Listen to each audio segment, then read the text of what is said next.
Allah itu mau datang untuk menolong kita. Allah itu mau datang untuk menyelamatkan kita. Seperti dokter yang mau datang untuk menyembuhkan. Seperti terang yang mau menyinari orang di tengah kegelapan. Intinya ketika juga kita terbelenggu oleh dosa, hanya satu kerinduan Allah, untuk membebaskan, untuk melepaskan. Dan penyelamatan dari Tuhan Allah kita ini nggak main-main. Dia istilahnya apa itu ya?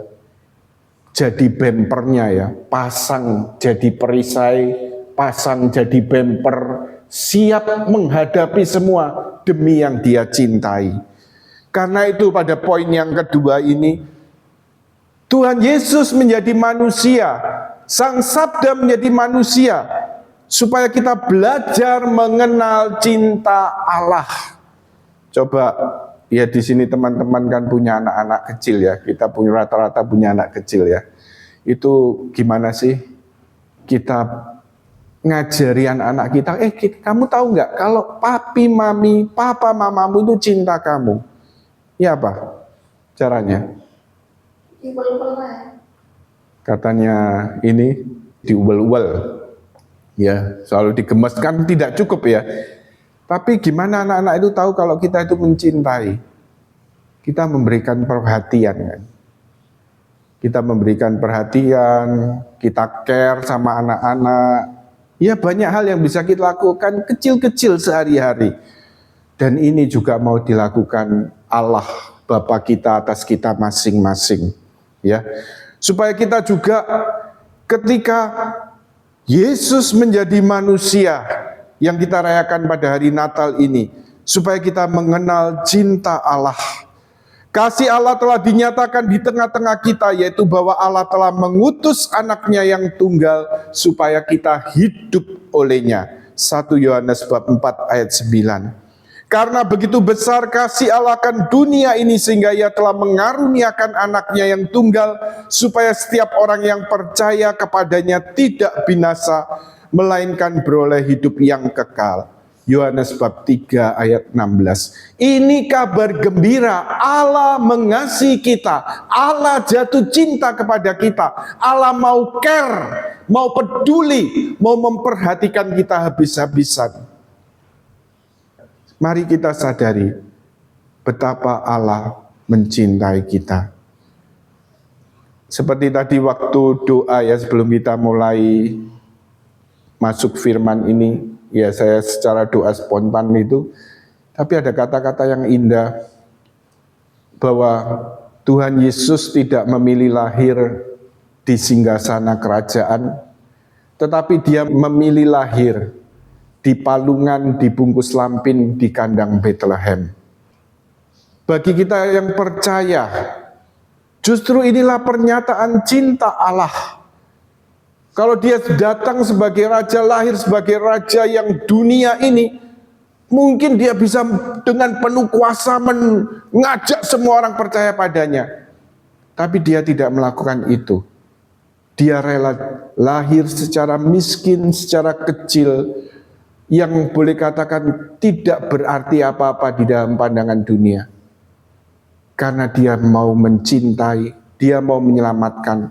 Dia tidak mau memaksa orang mencintai dia, membalas cintanya. Tetapi dia mencintai dengan cinta yang tulus, cinta yang murni. Maukah dicintai oleh Yesus? Maukah Anda dicintai oleh Tuhan yang merendahkan diri pada malam Natal, lahir sebagai bayi miskin di Bethlehem? Lalu poin yang ketiga, Sabda menjadi manusia untuk menjadi contoh kekudusan bagi kita. Pikul lakuk yang kupasang dan belajarlah padaku, karena aku lemah lembut dan rendah hati. Matius bab 11 ayat 29.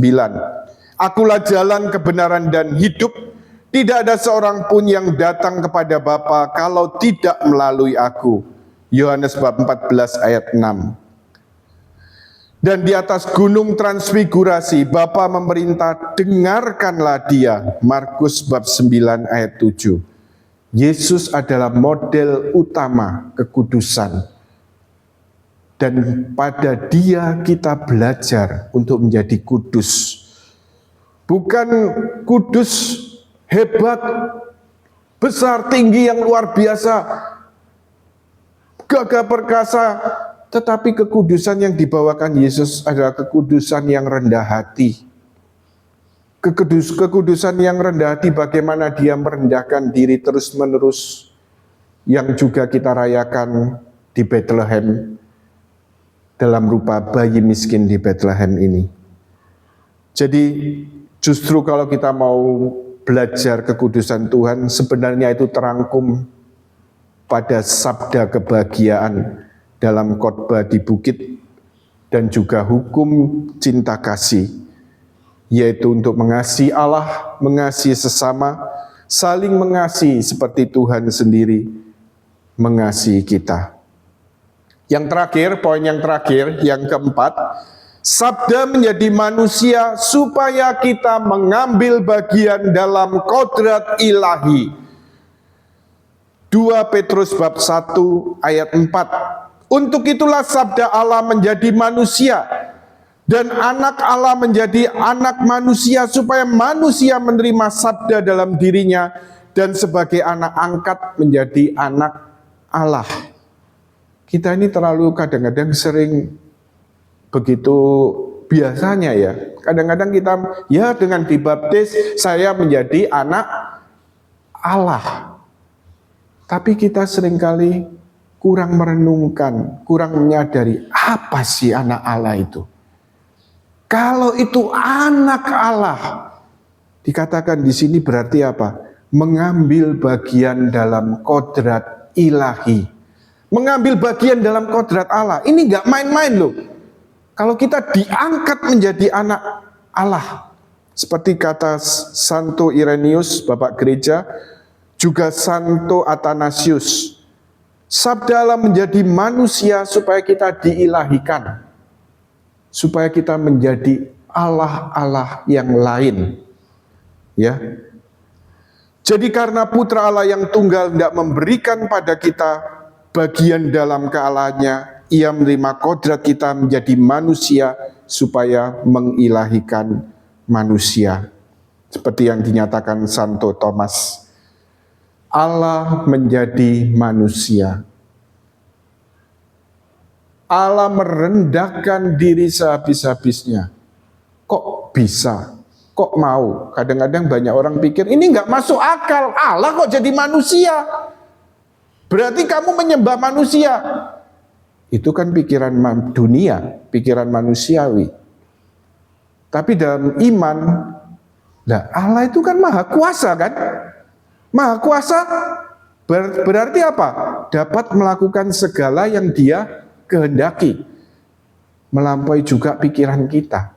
Kalau Dia maha kuasa, Dia mau datang ke dunia menjadi bayi miskin, lahir sebagai bayi miskin di Bethlehem, bahkan kemudian juga merelakan diri disalib, dihukum secara hina, disalib walaupun tidak bersalah untuk menyelamatkan manusia. Karena ini justru menunjukkan apa? Karena Allah maha kuasa. Karena maha kuasa, Dia dapat melakukan segala-galanya yang Dia kehendaki, bahkan melampaui pikiran kita yang terbatas. Tujuannya apa? Seperti kita lihat, intinya di sini apa? Menyelamatkan kita, menguduskan kita. Ini panggilan kita sebagai anak-anak Allah. Mari kita merayakan Natal ini dengan sukacita yang besar. Karena dengan penjelmaan kelahiran Yesus di dunia ini, kita menerima keselamatan, kita menerima pembenaran, kita menerima pengudusan. Tuhan memberkati.